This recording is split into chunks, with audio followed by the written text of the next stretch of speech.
Like you said, the Amplify is one of those things that really sticks out. It's awesome to go out there and be able to do the stand counts and the side-by-side comparisons. Because, when you get a small plot work, when they're talking 10 or 15 feet, you lose that field variability. So most of our Conklin plots, they're 500 feet or 1,000 feet or whatever. So they take into consideration that field variability. And so it's awesome to be able to get those kind of things and get that kind of data.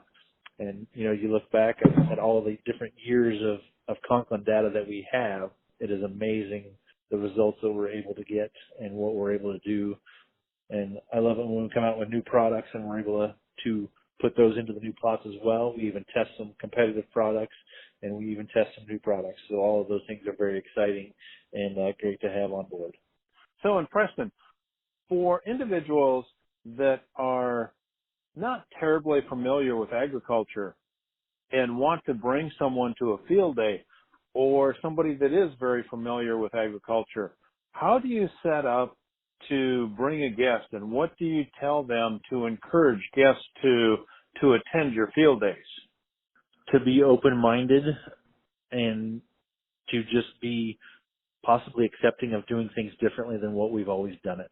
One of the biggest challenges is a lot of people say, well, that's the way we've always done it. Well, sometimes we got to do things differently. If you want to get different results, you have to take different actions in order to get there. And so be open-minded, be interested, be intrigued, bring your own questions, and bring those type of things to the event. Bring guests with you. And if it is not your event, be respectful and courteous of the hosts of that event and help them out and those type of things. All right. To me, one of the big advantages of bringing guests to a field day is it's a very neutral environment. It's not a high-pressure sales pitch. Everybody's there to gather more information, to learn what's new, how they can do something different, as both you and Isaiah have talked about, ways, ideas, suggestions that they get not only from the presenters, but also from the networking that you talked about, because there's just a tremendous amount of information that takes place. And a lot of these field days involve a brief presentation at the field.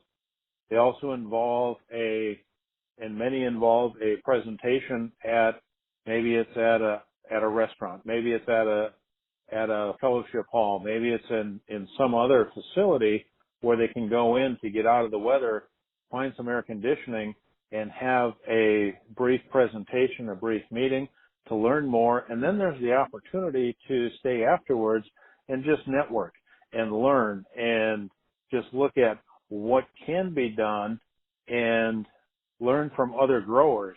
And how often have you seen that taking place where growers and guests have hung around for quite a significant amount of time after the posted times of the field day, Preston? I would have to say every time. And if we are hosting an evening meal or a supper type event, I have seen the people stick around until dark, until the sun goes down. And so, yeah, just similar to our meetings when we have grower meetings, sometimes the restaurant people have to kick us out of the restaurant. And so when we have field days, people enjoy networking and finding out what's working for people, what's not working for people, just like the boron, don't put it in furrow, and talk about foliar feeding. They talk about efficiencies, all of those different things. And so just sharing with those other people, and by networking with those other people, you get away from the sales side of things. And so you have people that are just sharing with each other, and just makes for an awesome experience for everybody involved.